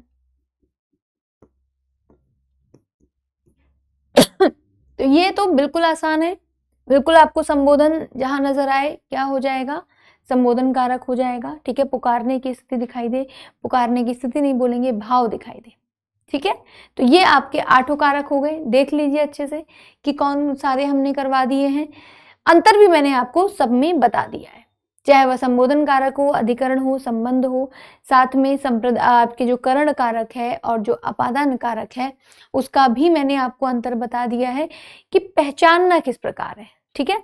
तो कारक जो है आसान है, और आसान ये क्यों है, क्योंकि इनका जो प्रयोग है ना हम करते आ रहे हैं। तो आप जब लिखित रूप में देख रहे हैं तो हम इनको पहचान जाएंगे। अब देखिए इससे संबंधित प्रश्न कैसे आते हैं, मैं 1-2 तरीका बता देती हूं आपको कि जैसे आपने कारक तो पढ़ लिए, जैसे अभी एक परीक्षा में प्रश्न पूछा गया जिसमें सिंपल 4 ऑप्शन थे। क्या थे 4 ऑप्शन, कि तथा, उसके बाद से और आपका पर, ठीक है। ये चारों ऑप्शन थे और पूछा गया कि इन चारों में से कौन सा कारक नहीं है, कौन सा कारक नहीं है, कौन सा कारक मतलब नहीं है या भिन्न है, इन चारों में से कौन सा भिन्न शब्द है। हाँ ये सवाल था कि इन चारों में से कौन सा भिन्न शब्द है। तो अब एकदम से तो माइंड में नहीं आता है कि ये कारक हैं तीनों, बाकी के तथा जो है आपका समुच्चय बोधक शब्द है, तो चलो ये आंसर हो जाएगा नहीं। लेकिन थोड़ा सा अगर आप ध्यान देंगे सवाल पे तो आप ये जान पाएंगे कि कारक है, ठीक है, से भी कारक है और आपका पर भी कारक है। अब जैसे से आ गया तो अब आप वहां ये मत सोचने बैठिए कि ये अपादान भी हो सकता है कि करण भी हो सकता है, ये बस कारक है, इतना याद रखना है। ठीक है, तो की भी कारक हो गया और आपका से भी कारक हो गया और पर भी कारक हो गया। तो सिंपल सा सवाल था, कुछ भी इतना कठिन नहीं था, बस 3 आपको कारक दे दिए थे। तो आप अगर थोड़ा सा भी इसमें सोचेंगे तो आपको आंसर पता चल जाएगा। दूसरे सवाल किस प्रकार आ सकते हैं, देखिए जैसे कि हमने अभी आखिरी जो एक वो किया है ना, अपादान और करण में अंतर, वैसे सवाल। ठीक है, कैसे? जैसे मान लो मैं यहां लिख दूं कि, रुकिए, हाँ, सीमा बस के द्वारा मत करो उसको, यहां मैं लिख दूं बस को स्कूल जाती है। ठीक है, सिंपल इसमें ये पूछ लिया जाएगा किस वाक्य में किस कारक संबंधी गलती है, बताइए कौन सा कारक यहां आना चाहिए। सिंपल ये पूछ लिया जाएगा। को, आपको पता है कि को यहां पे ठीक नहीं है, तो को यदि यहाँ पे ठीक नहीं है तो कौन सा कारक यहाँ आना चाहिए, बताइए। किसी माँ बस को स्कूल जाती है, तो यहाँ पूछा जाएगा कि किस कारक से संबंधित इस वाक्य में कह सकते हैं कि गलती है, अशुद्धि है। क्या बोलेंगे आप? करण कारक। यहाँ से इस्तेमाल करिए या के द्वारा इस्तेमाल करेंगे, तुरंत हमको आंसर मिल जाएगा। ठीक है, हमने यहाँ से लिया तो यहाँ पे उत्तर क्या हो जाएगा? करण कारक।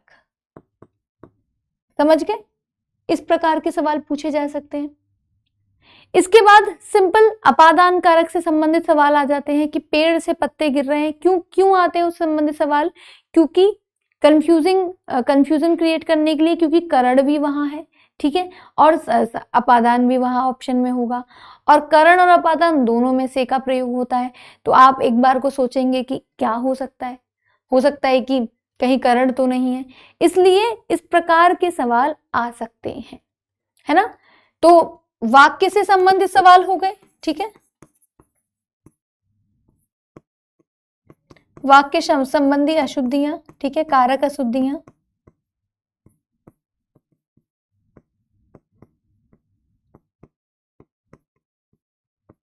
दूसरा क्या हो गया आपका? दूसरे आपके ये जो भिन्न शब्द हो गए, भिन्न शब्द पहचानिए। ठीक है, और मैंने क्या बताया? किसी भी कारण से, जैसे मान लीजिए कि मैंने लिखा यहां पेड़ से पत्ते गिर रहे हैं।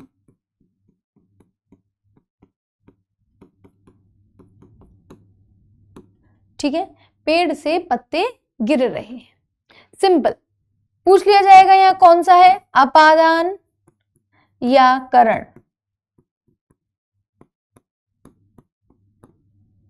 समझे? अब वहां दोनों होंगे। अब आप कंफ्यूज इसी में होंगे कि दोनों हैं तो करण भी हो सकता है। अब आप उसी में सोचते रह जाएंगे, तो बेटर क्या होगा कि तुरंत करण जो आपका विभक्ति है उसको इस्तेमाल करके देखिए, आपको उत्तर मिल जाएगा। या सवाल आ सकता है कि राम, मैंने लिखा क्या कि राम स्कूल जाता है। ठीक है, राम स्कूल जाता है में कारक बताइए। ठीक है, राम स्कूल जाता है में कारक बताइए। अब आप क्या करोगे? आपको कोई कारक चिन्ह ही नहीं दिख रहा है, चिन्ह ही नहीं दिख रहा, विभक्ति नहीं दिख रही, तो आप तो कंफ्यूज हो जाओगे। पर मैंने आपको बताई क्या कि कर्ता की जो विभक्ति होती है वह शून्य भी होती है। तो यदि राम स्कूल जाता है में कौन सी विभक्ति होगी? यहाँ पे होगी, सॉरी, कौन सा कारक होगा? कर्ता कारक होगा। तो ऐसे सवाल आपसे पूछे जा सकते हैं। ठीक है, सवाल कठिन नहीं है, लेकिन थोड़ी सी आपके समझ का परीक्षण जरूर है कि सीधे सीधे ना पूछ के उन्होंने थोड़ा सा आपको घुमा के पूछ लिया। या जैसे लुप्त हो गया, कर्म कारक पूछा लेकिन विभक्ति लुप्त है, तो मान लीजिए जो आपका एक उदाहरण मैंने लिया था ना, क्या उदाहरण था? कर्म में लड़का पत्थर फेंकता है। ठीक है, यहां पे मैं लिखती हूं कि लड़का पत्थर फेंकता है। वाक्य में कौन कौन से कारक हैं?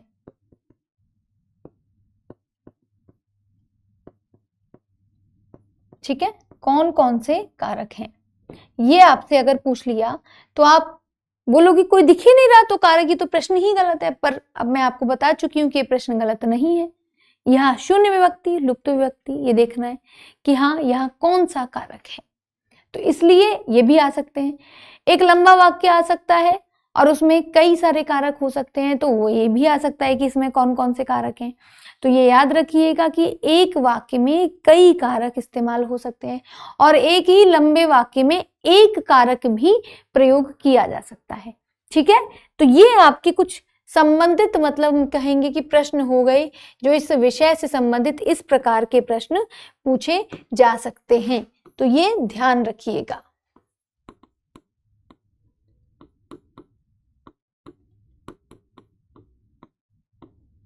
ठीक है, इस प्रकार के प्रश्न आपसे पूछे जा सकते हैं।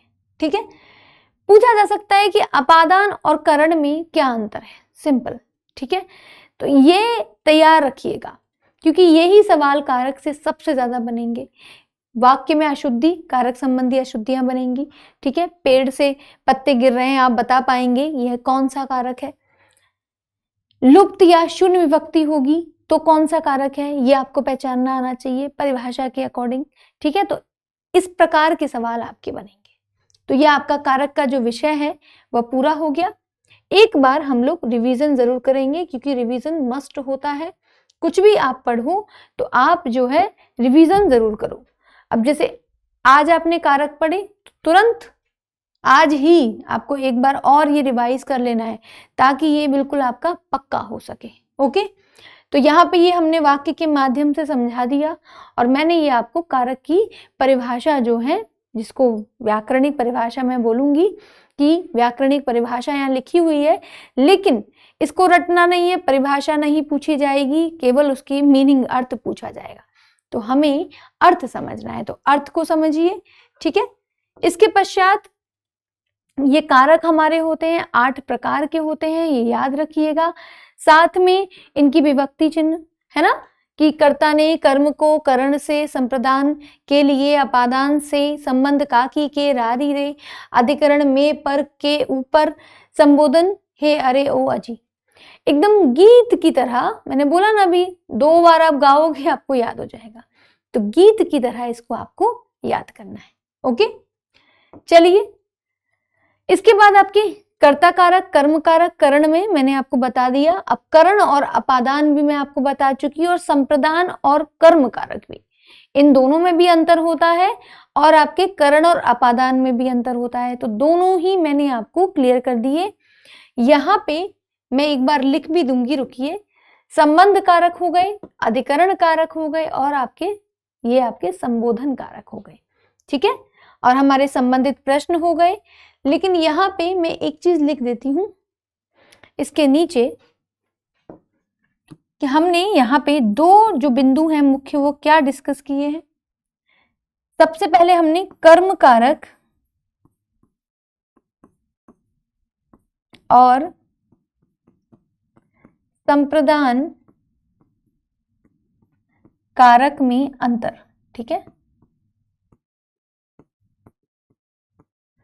और दूसरा हमने क्या किया है कि करण कारक और अपादान कारक में अंतर।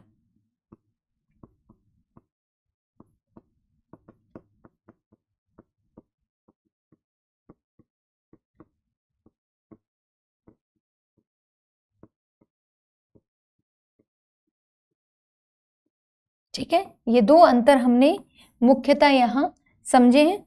अब दूसरी बात क्या कि इनको आपको एकदम क्रम से याद करना है। क्रम व्यवस्थित होना चाहिए। किसी भी चीज को अगर हम पढ़ रहे हैं बच्चे तो क्रम बिल्कुल व्यवस्थित। इवन हम जब पढ़ेंगे, हिंदी भी पढ़ रहे हैं, भाषा पढ़ रहे हैं, तो हमारा क्रम कैसा होना चाहिए कि सबसे पहले हम व्याकरण पढ़ रहे हैं तो वर्ण पढ़ो, फिर वर्ण के बाद हम शब्द पर आए, फिर हम वाक्य की ओर बढ़े। ठीक है, और बाकी के जो उसके बीच में ये जो कारक वगैरह होते हैं ये सब पढ़े। इसीलिए ये जो कारक हैं, 8 कारक हैं, 8 को आपको क्रम से पढ़ना है। ये नहीं करना कि अच्छा अभी मेरे को ये याद नहीं हो रहा तो मैं ये वाला कर लेता हूँ, नहीं। जो कारक पहले है उसको वहीं रखें, जो जहां जिसकी स्थिति में है उसको वहीं रखें। ठीक है, तो क्रम से क्रमबद्ध होकर पढ़ेंगे तो आसान रहेगा। ये देखिए, गीत भी अगर आपका बन रहा है तो क्रम में ही बन रहा है। अगर गीत आपका नहीं बनेगा, अगर आप क्रम को तोड़ोगे तो गीत जो लय है ना वह भी टूट जाएगी। तो इसलिए क्रम को बनाए रखें। चलिए, तो आज हमने कारक डिस्कस किए हैं। अगली कक्षा में हम लोग एक अन्य विषय को डिस्कस करेंगे, चर्चा करेंगे उस पर।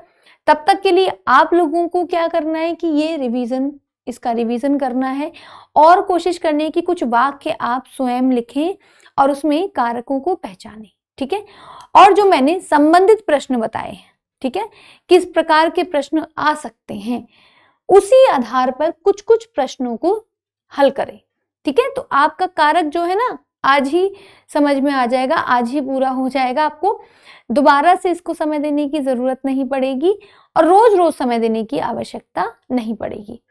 मैं हर जो टॉपिक्स हैं हमारे, जो सारे बिंदु हैं, विषय हैं, उन पर बताती भी चलूंगी कि किस विषय को कितना समय आपको देना है। ठीक है, तो इसीलिए विषय के अनुसार हम समय का भी हमें वर्गीकरण तो करना पड़ेगा ना, समय को बांटना पड़ेगा, क्योंकि समय जो टाइम मैनेजमेंट होता है वो बहुत जरूरी होता है।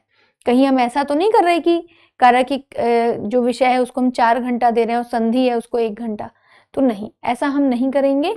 मैं समय आपको बिल्कुल बताती रहूंगी। तो यहाँ पे कारक के लिए आज ही आप सब लोग इससे संबंधित कुछ प्रश्नों को हल करिए। जितने भी कारक हैं, 8 कारक हैं, उनसे संबंधित कुछ वाक्य आप स्वयं बनाइए वाक्य और ढूंढिए उसमें कौन सा कारक है। ऐसे करेंगे तो देखिए आप बिल्कुल इन्हें कभी भी नहीं भूल सकते, आपको दोबारा पढ़ने की आवश्यकता ही नहीं पड़ेगी। ठीक है, तो चलिए, खूब सारी शुभकामनाओं के साथ अभी फिलहाल हम इस कक्षा को स्थगित करते हैं। अगली कक्षा में मिलते हैं। तब तक के लिए आप लोग खुश रहें, स्वस्थ रहें। चलिए, बाय बाय।